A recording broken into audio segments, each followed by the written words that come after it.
आज का टॉपिक है बिहार के प्राचीन इतिहास। कल के टॉपिक में हमने लिया था क्या बिहार के बारे में सामान्य परिचय।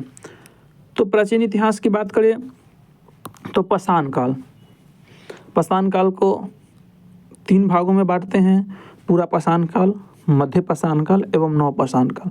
पूरा पाषाण काल की बात करें तो पूरा पाषाण काल के दौरान बिहार में मुंगेर में भीम बांध, गया में जेठियन, नालंदा आदि बिहार के दक्षिण क्षेत्र में पाषाणकालीन औजार प्राप्त हुए हैं। इन औजारों के पत्थरों से कुल्हाड़ी, खुरपी तथा चाकू आदि के साक्ष्य मिले हैं। मध्य पाषाण काल की अगर हम बात करें तो इस काल के दौरान पत्थरों से बने औजार मुंगेर के क्षेत्र से प्राप्त हुए हैं। नवपाषाण काल के दौरान बिहार के कई क्षेत्रों से मानव रहने के साक्ष्य प्राप्त हुआ है, जैसे चिरांद जो कि सारण में पड़ता है, हड्डियों के औजार मिला है चेचर, वैशाली, मनेर, पटना और सेनुआर और रोहतास में। इसको हम एक बार और देखते हैं। चिरांद कहाँ है? सारण। चिरांद सारण, पवन सिंह वाला, सॉरी खेसारी लाल वाला, छपरा। चेचर वैशाली, मनेर, पटना और सेनुआर रोहतास। अगर हम इसका एक मैपिंग करके देखें तो कहाँ कहाँ पड़ेगा? यहाँ पे पड़ेगा चिरांद सारण में, चिरांद। यहाँ पड़ेगा चेचर कहाँ पड़ेगा? वैशाली में।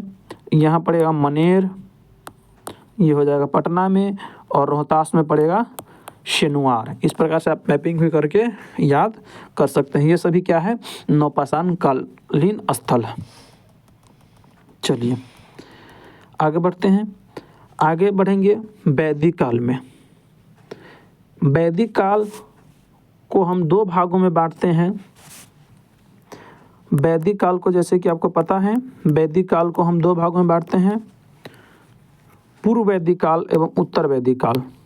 पूर्व वैदिक काल एवं उत्तर वैदिक काल। पूर्व वैदिक काल का पीरियड होता है 1500 से 1000 एवं उत्तर वैदिक काल का पीरियड होता है 1000 से 600।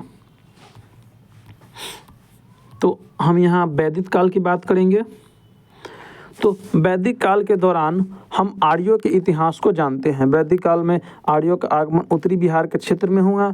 विदेह एवं मिथिला के क्षेत्र में आर्यों का निवास स्थान था। अब हम मैपिंग के माध्यम से कुछ महत्वपूर्ण तथ्यों को याद रखने के प्रयास करेंगे। महाजनपद, मगध की राजधानी गृहब्रज, ये कहाँ पड़ता है? गया में। पत्थर के कुल्हाड़ी एवं पत्थर के औजार मध्य पाषाण कालीन युग के अवशेष मिले हैं। कहाँ से? मुंगेर से। और ये अंग महाजनपद की राजधानी चंपा कहाँ है? भागलपुर में। और वज्जी महाजनपद की राजधानी विदेह या मिथिला दरभंगा में। केसरिया स्तूप, बौद्ध स्तूप एवं लौरिया अरेराज पूर्वी चंपारण में। एवं मृग भृंग उपकरण, ये जैसे चिरांद हो गया, हड्डी से बने वस्तु एवं पत्थर से बने औजार, ये कहाँ से मिला है? सारण से।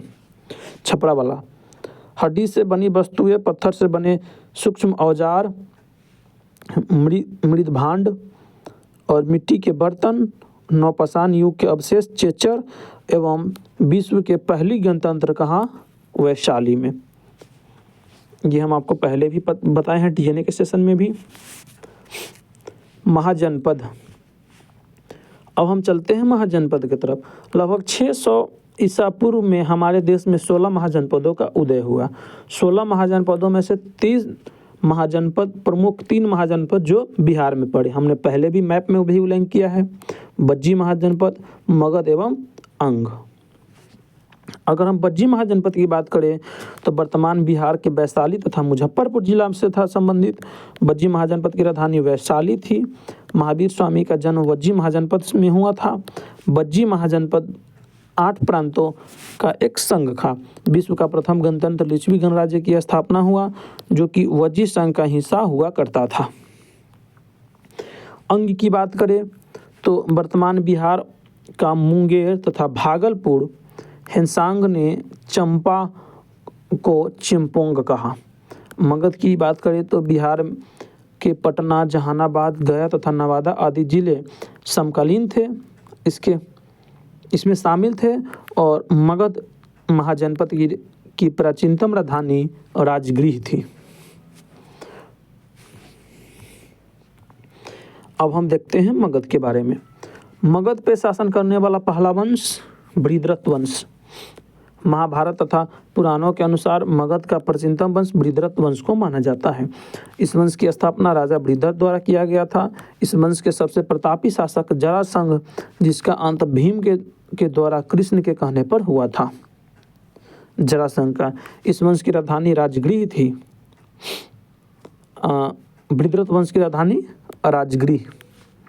जरासंध की अखाड़ा राजगीर में स्थिर था। इसका प्रमाण हमें आज भी देखने को मिलता है। इस वंश का आखिरी शासक हरिपुंजय था। बृहद्रथ वंश के बाद आया हर्यक वंश। तो हर्यक वंश का शासनकाल की अगर बात करें तो ये 544 बीसी के आरंभ में लगभग। बौद्ध ग्रंथ के अनुसार मगध पर सबसे प्राचीन वंश हर्यक वंश को माना जाता है, लेकिन महाभारत एवं पुराणों के अनुसार बृहद्रथ वंश को। तो इस बात को याद रखेंगे, महाभारत एवं पुराणों के अनुसार मगध पे शासन करने वाला प्राचीनतम वंश कौन है? बृहद्रथ वंश, जबकि बौद्ध ग्रंथ के अनुसार हर्यक वंश। बिंबिसार मगध का पहला शासक था जिसने अस्थायी सेना रखना प्रारंभ किया। बिंबिसार के शासनकाल में पहली बार मगध का साम्राज्य विस्तार शुरू हुआ। बिंबिसार ने वज्जी की राजकुमारी चेलना से विवाह कर वज्जी को मगध में मिला लिया और वज्जी के काल में मगध की राजधानी राजगृह थी। बिंबिसार के दरबार में महान चिकित्सक जिब्बक रहता था। ये कई एग्जाम में पूछा गया सवाल है कि जिब्बक किसके दरबार में रहता था महान चिकित्सक? तो जिब्बक रहता था बिंबिसार के दरबार में। बिंबिसार के पुत्र अजातशत्रु अपने पिता की हत्या कर मगध की गद्दी पर बैठा। बिंबिसार महावीर स्वामी और बुद्ध दोनों के समकालीन थे। बिंबिसार गौतम बुद्ध के अनुयायी बन गया था और बिंबिसार ने राज्य विस्तार के लिए अंग कौशल, लिच्छवी व भद्र राज्यों को अंग कौशल लिच्छवी राज्यों से विवाह संबंध मनाए। कौन? बिंबिसार ने। बिंबिसार के बाद शासक कौन बना? अजातशत्रु। 16 वर्ष तक युद्ध संघर्ष के बाद वज्जी को मगध का हिस्सा बना लिया। अजातशत्रु ने वज्जी के खिलाफ रथ मूसल तथा महाशिलाकंटक जैसे भयंकर अस्त्र शस्त्र का प्रयोग भी किया। इतिहास में ऐसी पहली घटना थी जिसमें ऐसी हथियारों का प्रयोग किया गया। 483 बीसी में बौद्ध संगीति अजातशत्रु के शासनकाल में राजगृह में स्थापित हुआ।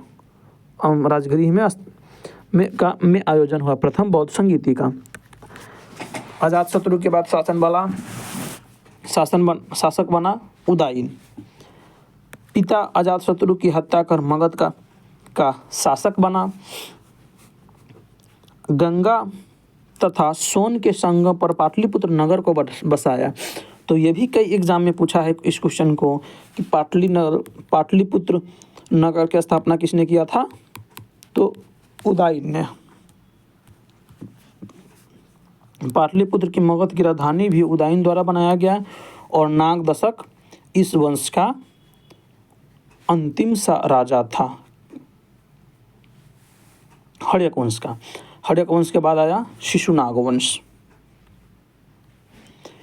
इस वंश की स्थापना शिशुनाग द्वारा किया गया और शिशुनाग ने मगध की राजधानी वैशाली में स्थानांतरित किया। कालाशोक के अन्य नाम काकवर्ण भी था। 383 बीसी में दूसरा बौद्ध सभा का आयोजन कहाँ हुआ? वैशाली में। सेकेंड बौद्ध संगीति का आयोजन था। पहला किसके शासनकाल में हुआ था? तो पहला बौद्ध संगीति का आयोजन हुआ था अजातशत्रु के शासनकाल में और दूसरा हुआ कालाशोक के शासनकाल में। इस वंश के आखिरी शासक महानंदी था जिसका अंत महापद्म नंद द्वारा किया गया। और किस वंश का स्थापना किया गया? नंद वंश का। महापद्म नंद की हत्या करके। इस वंश की स्थापना एक गैर क्षत्रिय शासक महापद्म नंद द्वारा किया गया। महापद्म नंद का उपनाम उग्रसेन भी मिलता है और इन्हें दूसरे परशुराम भी कहा गया। किसे? महापद्म नंद को। मगध का पहला शासक जिसने कलिंग को मगध में शामिल कर एक राज्य की उपाधि धारण किया। अगला है मौर्य वंश। तो हर्यक वंश, शिशुनाग वंश, नंद वंश, फिर आया मौर्य वंश। 305 बीसी में यूनानी शासक सेल्यूकस निकेटर का मगध पर आक्रमण हुआ। मौर्य वंश की जानकारी का स्रोत है मुद्रा राक्षक विशाखदत्त द्वारा लिखा गया। इसमें चंद्रगुप्त मौर्य के जीवनी को नाटक के रूप में दिखाया गया है। कौटिल्य के अर्थशास्त्र या राजनीति से संबंधित पुस्तक है और चाणक्य को भारत का मैकियावेली भी कहा जाता है। चंद्रगुप्त मौर्य का महल राजप्रासाद मौर्य कला का उत्कृष्ट उदाहरण है। यह एक लकड़ी का बना हुआ महल था जिसे चंद्रगुप्त मौर्य के शासनकाल में बनाया गया। फर्श और छत लकड़ी का बना था जबकि इसके स्तंभ चुनार के लाल बलुआ पत्थर से निर्मित थे। यहाँ कुल 84 स्तंभ के प्रमाण मिले हैं। ये एकादश पत्थर से निर्मित थे जिस पर एक विशेष पॉलिश की गई जिसे ओप कहा जाता था। इस महल की में कुल लंबाई 140 फुट तथा चौड़ाई 120 फुट थी। चीनी यात्री फाहियान ने इस महल की प्रशंसा में मानव निर्मित नहीं बल्कि इसे देव निर्मित कहा। फाहियान भारत आया था किसके शासनकाल में? चंद्रगुप्त द्वितीय विक्रमादित्य के शासनकाल में। एरियन ने राजप्रसाद की तुलना सूसा से किया और कार्लिनिया ने चंद्रगुप्त मौर्य के विवाह के पश्चात अफगानिस्तान में 4 प्रमुख शहर दहेज में लिया। कार्लिनिया से कौन कौन? काबुल, कंधार, हेरात एवं मकरान। कौन कहता है कि पहले दहेज नहीं लिया जाता था? अब तो रुपया पैसा मांगा जाता है, पहले तो पूरा एरिया ही दिया जाता था। लेकिन कोई भी कहे ये मजाक की बात है, दहेज एक अभिशाप है।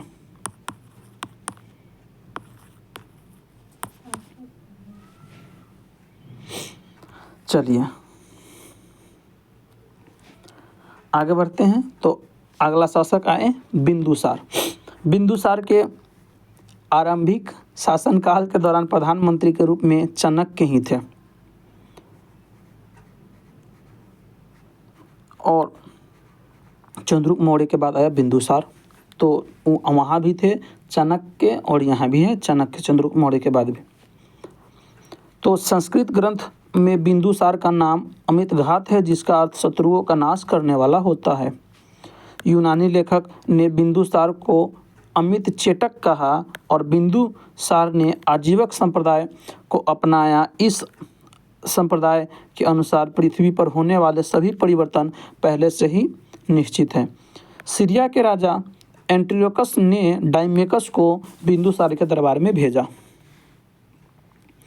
बिंदुसार के बाद शासक बना अशोक। अशोक का राज्याभिषेक हुआ 269 बीसी में। अन्य नाम की बात करें तो देवा नाम प्रिय एवं प्रियदर्शी है। भाब्रू अभिलेख में अशोक को मगध का सम्राट बताया गया है और भाब्रू अभिलेख कहाँ है? राजस्थान में। 261 ईसा पूर्व में अशोक ने कलिंग युद्ध किया और राज्य अभिषेक के 8वें वर्ष ये 261 ईसा पूर्व में कलिंग युद्ध किया ओडिशा में। उपगुप्त के द्वारा अशोक को बौद्ध धर्म की शिक्षा दी गई। उसके द्वारा बराबर की पहाड़ या जहानाबाद और गया की सीमा पर जो स्थित है 4 गुफाओं का निर्माण आजीवक संप्रदाय के लोगों के लिए किया गया। पहला विश्वकर्मा गुफा, करण गुफा, सुदामा गुफा एवं विश्व झोपड़ी। कौन कौन है? विश्वकर्मा गुफा, करण चौपर, सुदामा गुफा एवं विश्व झोपड़ी। अशोक के कुल 14 अभिलेख प्राप्त हुए हैं जिसमें बिहार से कोई भी अभिलेख नहीं मिला है। शिलालेख। अशोक के कुल 7 स्तंभ लेख है जो कि 6 अलग अलग स्थानों पर प्राप्त है। इनमें से बिहार में 3 स्तंभ लेख मिले हैं। शिलालेख एक भी नहीं मिला है, लेकिन स्तंभलेख 3 मिला है। कौन कौन? लौरिया लंदनगढ़, रामपुरवा एवं अरेराज। तो इसको हम याद कैसे रखेंगे? रामपुरवा के लौंडिया है, उसे लेकर के जाना है अरेराज। तो रामपुरवा के लौंडिया को लेकर के जाएंगे अरेराज। ये तो लौरिया लंदनगढ़ पश्चिम चंपारण में और रामपुरवा भी पश्चिम चंपारण में एवं अरेराज पूर्वी चंपारण में। तो पश्चिम चंपारण के एक गांव है रामपुरवा, जहां की लौंडिया को लेकर के जाना है अरेराज पूर्वी चंपारण में। तो इस प्रकार से आपको ये याद रख सकते हैं कौन कौन? लौरिया लंदनगढ़ रामपुरवा पश्चिम चंपारण में है, जबकि अरेराज पूर्वी चंपारण में है। अशोक की पत्नी तिसरक्षिता ने बोध वृक्ष को नष्ट करवाया था। तो एक एग्जाम में भी पूछा गया क्वेश्चन है कि बोध वृक्ष को किसने नष्ट करवाया था? तो जो अशोक की पत्नी थी तिसरक्षिता को इस बात से दुखी थी बेचारी कि अशोक तिसरक्षिता को समय नहीं दे पाता था। इसी कारण वो बौद्ध धर्म पे ज़्यादा गुस्सा करती थी और बोधि वृक्ष को भी नष्ट करवा दी। वर्तमान में बोधि वृक्ष की 5वां पीढ़ी मौजूद है।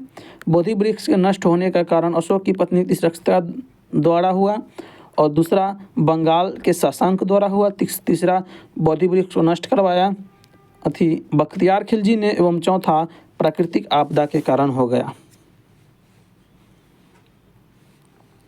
तो इस प्रकार हमने मौर्य काल को देखा। अब देखते हैं मौर्योत्तर काल। मौर्योत्तर काल में पहला वंश है शुंग वंश। शुंग वंश को ही ब्राह्मण वंश के नाम से भी जानते हैं। शुंग वंश के संस्थापक पुष्यमित्र शुंग बृहद्रथ की सेनापति एवं बृहद्रथ की सेनापति हत्या किया। हाँ, बृहद्रथ के सेनापति था एवं हत्या कर दिया। कौन? पुष्यमित्र शुंग ने। किसे? बृहद्रथ के। और बृहद्रथ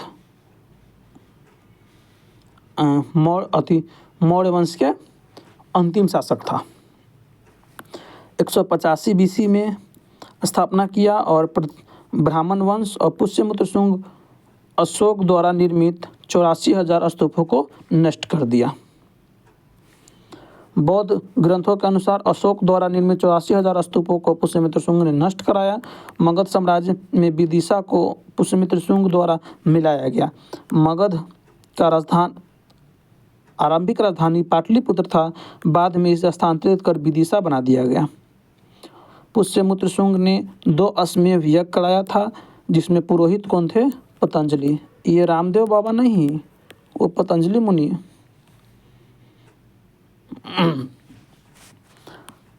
स्तूप को क्या महापरिनिर्वाण एवं मृत्यु चैत्य बौद्ध पूज्य स्थल एवं बिहार बौद्ध मठ।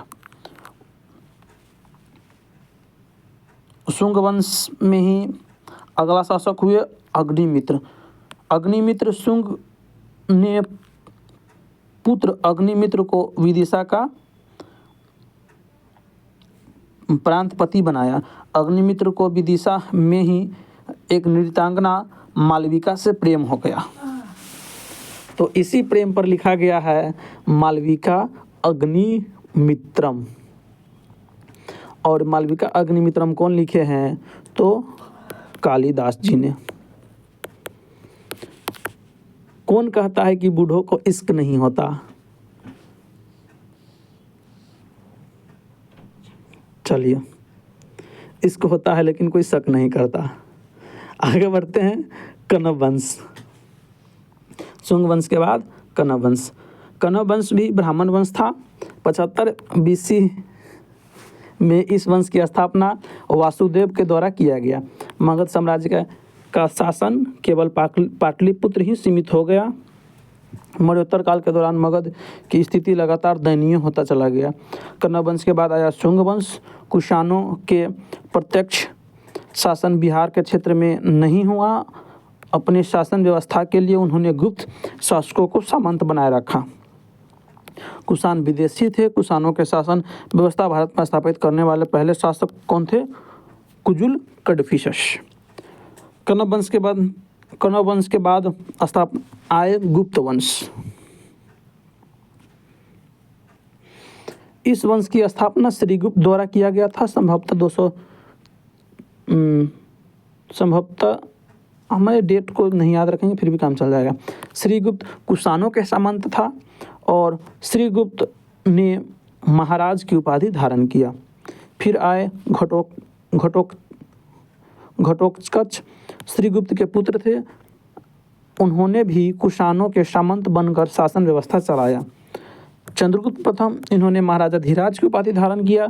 चंद्रगुप्त प्रथम में लिच्छवी वंश की राजकुमारी कुमार देवी से विवाह किया, जिससे उन्होंने वैशाली दहेज के रूप में मिला। ओह हो वाह, ले दहेज पे दहेज, पूरा वैशाली ही दहेज में दिया गया। कुमारगुप्त प्रथम के शासनकाल में नालंदा विश्वविद्यालय का स्थापना किया गया। गया में स्थित विष्णुपद मंदिर का निर्माण गुप्त वंश के शासनकाल के दौरान हुआ। अब हम बिहार में क्षेत्रीय राजवंश के देख लेते हैं। तो क्षेत्रीय राजवंश में थे, दक्षिण में अगर बात करें तो पाल वंश, पूर्व में सेन वंश एवं उत्तर में कर्नाट वंश। तो हम स्टार्ट करते हैं पाल वंश से। पाल वंश की स्थापना गोपाल द्वारा 750 ईस्वी में किया गया था। गोपाल के द्वारा उदंतपुरी महाविहार की स्थापना किया गया और मुख्य रूप से बौद्ध धर्म की शिक्षा दिया जाता था। उदंतपुरी महाविहार का जो वर्तमान बिहार शरीफ में है का स्थापना किसने कराया? तो गोपाल ने। गोपाल के द्वारा उदंतपुरी में एक बौद्ध मठ भी बनाया गया। उदंतपुरी महाविहार का पहला छात्र अतीश दीपंक शंकर था, जो बाद में विक्रमशिला विश्वविद्यालय का प्रधानाचार्य बना। पाल वंश के दौरान बौद्ध शिक्षा पर सर्वाधिक बल दिया गया। अब हम यहाँ हमेशा 3 में कन्फ्यूजन होता है, किसमें? नालंदा विश्वविद्यालय, उदंतपुरी महाविहार एवं विक्रमशिला विश्वविद्यालय। तो नालंदा विश्वविद्यालय की स्थापना किसने किया था? कुमारगुप्त ने, क्योंकि अभी उसका शादी नहीं हुआ था इसलिए वो अभी कुमार था। कुमारगुप्त ने किस वंश के था? तो गुप्त वंश के। उदंतपुरी महाविहार के गोपाल ने किया था किस वंश से? पाल वंश से। और विक्रमशिला महाविहार की स्थापना धर्मपाल ने किया था, किस वंश से था? पाल वंश से। तो इसमें आप अंतर स्पष्ट रखेंगे। मैच द फॉलोइंग या निम्नलिखित में से कौन सा सही है या गलत है, किसी भी प्रकार बना करके सवाल आपसे पूछा जा सकता है। अगला है धर्मपाल। इन्होंने विक्रमशिला महाविहार की स्थापना करवाया। पाल वंश के शासनकाल में कला का विकास बहुत तेजी से हुआ। पाल कलाकारों ने धातुओं पर कलाकृति का दर्शन करना शुरू कर दिया। यह इस वंश की कला के क्षेत्र में सबसे बड़ी उपलब्धि था। इस कला का 2 प्रमुख कलाकार धीमन तथा बिटपाल था। देवपाल इस वंश की राजधानी मुंगेर को बनाया। अगला है कर्नाट वंश। अब बहुत जल्दी समाप्त होने वाला है। समय सीमा को भी हम लोग पार कर ही गए हैं, लेकिन आप घबराने की कोई चिंता नहीं है। हम स्पेशल टॉपिक लेकर के चल रहे हैं, जहाँ से आपके बीपीएससी में 72वीं बीपीएससी में स्पेशली बात करें तो 1/3 क्वेश्चन डीएनए की सेशन से आना है, इस बात की गारंटी है। इसलिए आप लोग चिंता ना करें। क्यों? कर्नाट वंश, इस वंश की स्थापना 1097 में नान्यदेव के द्वारा किया गया। उत्तर बिहार के साथ साथ नेपाल के हिस्से भी इस शासकों के अधीन था। नान्यदेव का पुत्र हुआ गंगदेव। इस वंश की राजधानी सिमरावगढ़, जो वर्तमान नेपाल में पड़ता है, को बनाया। कर्नाट वंश के शासनकाल को मिथिला का स्वर्णयुग कहा जाता है। तो मिथिला का स्वर्णयुग किसे कहा जाता है, ये पूछा गया है। किस वंश को? कर्नाट वंश के शासनकाल को। कर्नाट। गयासुद्दीन तुगलक ने बिहार अभियान 1324 ईस्वी में हुआ। इस समय कर्नाट वंश का शासन हरि सिंह था। हरि सिंह को पराजित कर गयासुद्दीन तुगलक ने इन्हें दिल्ली सल्तनत में मिला लिया। जब बख्तियार खिलजी का आक्रमण हुआ तो कर्नाट वंश पर, तब यहाँ का शासक नरसिंह देव था। नरसिंह देव ने बख्तियार खिलजी को नजराना देकर संतुष्ट कर दिया। नजराना का मतलब होता है उपहार। गयासुद्दीन तुगलक से पराजित होकर हरि सिंह नेपाल चला गया और 14वीं सदी के अंतिम दशक में इस वंश का पूर्णतः पतन हो गया। बस थोड़ा सा और बचा हुआ है। वैनवार वंश 14वीं सदी में तिरहुत के क्षेत्र पर मुसलमानों का अधिकार हो गया। इसके पश्चात फिरोज शाह तुगलक के द्वारा वैनवार वंश की स्थापना किया गया। वैनवार वंश के अनेक राजा हुए, जिसमें सबसे प्रमुख राजा शिव सिंह थे। शिव सिंह के दरबार में प्रसिद्ध मैथिली कवि विद्यापति रहते थे। तो फिर पूछ देगा विद्यापति किसके दरबार में रहते थे, तो शिव सिंह के। और शिव सिंह किस वंश से संबंधित है, तो वैनवार वंश से। चेरो वंश, पाल वंश के पतन के बाद कई जनजातीय राज्यों का उदय हुआ, जिसमें चेरो प्रमुख था। चेरो का राज्य क्षेत्र निम्नलिखित था: शाहबाद, सारण, मुजफ्फरपुर तथा पलामू। 1660 ईस्वी में चेरो को मुगल राज्य में मिला लिया गया। भोजपुर के उज्जैन वंशीय शासक 1305 में अलाउद्दीन खिलजी के सेना का अधिकार किक्कट क्षेत्र में हुआ। किक्कट यानी मगध तथा मध्य बिहार के क्षेत्र के हिस्सों को कहते थे।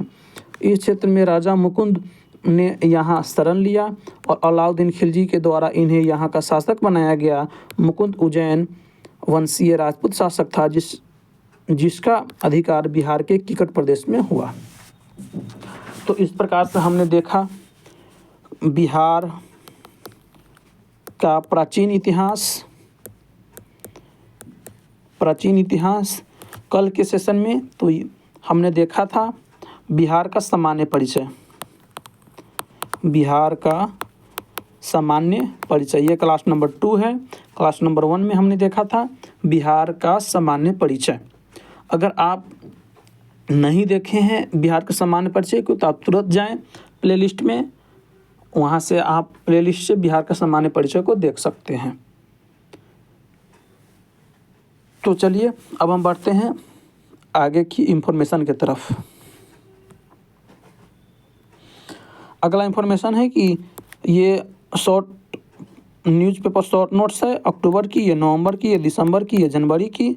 ये है यहाँ से स्कैन करके आप टेलीग्राम पे जा सकते हैं, यहाँ पे पढ़ सकते हैं। यहाँ पे आप देख ही रहे हैं वीडियो और इससे पढ़ रहे हैं।